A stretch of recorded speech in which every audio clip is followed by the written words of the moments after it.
অনেক জল্পনা কল্পনাকে বাস্তবে রূপ দিলেন রাশিয়ার প্রেসিডেন্ট ভ্লাদিমির পুতিন। একদিকে ইউক্রেনে অব্যাহত হামলা, অন্যদিকে নতুন নির্বাচনের পর নিজের আবির্ভাব, সব মিলিয়ে সময়কে উপভোগের মধ্যেই বার্তা দিলেন তিনি। নতুন মন্ত্রিসভায় বড় রদবদল আনলেন রুশ প্রেসিডেন্ট ভ্লাদিমির পুতিন। 12 বছর ধরে রুশ প্রতিরক্ষা মন্ত্রীর দায়িত্ব পালন করে আসা সের্গেই শোইগুকে আকস্মিকভাবে তার পদ থেকে সরিয়ে দিয়েছেন তিনি। প্রতিরক্ষা মন্ত্রী হিসেবে অর্থনীতিবিদ আন্দ্রে বেলোসুভকে নিয়োগ দিয়েছেন রুশ প্রেসিডেন্ট। এর আগে তিনি উপপ্রধানমন্ত্রী হিসেবে দায়িত্ব পালন করে আসছিলেন। আর শোইগুকে রাশিয়ার নিরাপত্তা পরিষদের সেক্রেটারি হিসেবে নিয়োগ দেওয়া হয়েছে।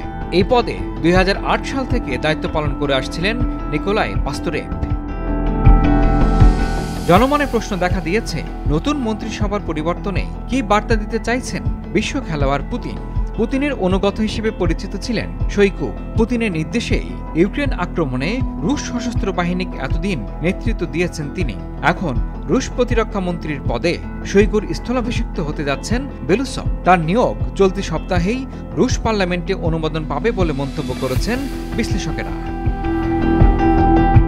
আর সমালোচকেরা বলছেন, পুতিনের এই রদবদলের একটি ইঙ্গিত হল ইউক্রেন যুদ্ধ শেষ করার কোনো পরিকল্পনা রাশিয়ার নেই। পুতিনের নির্দেশেই 2022 সালের ফেব্রুয়ারিতে ইউক্রেনে বিশেষ সামরিক অভিযান শুরু করে রাশিয়া।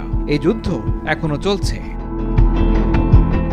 এছাড়া সামরিক বিশ্লেষকেরা বলছেন, 1980-র দশকের মাঝামাঝি সময়ে সোভিয়েত ইউনিয়নের অবস্থা যেমন ছিল, রাশিয়ার অবস্থা তেমন হয়ে যাচ্ছে। ওই সময়ে সোভিয়েত ইউনিয়নের জিডিপির একটি বড় অংশই সামরিক খাতে খরচ হতো।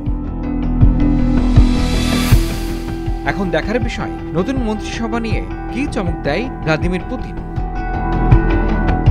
ইমরুল হাসান, RTV।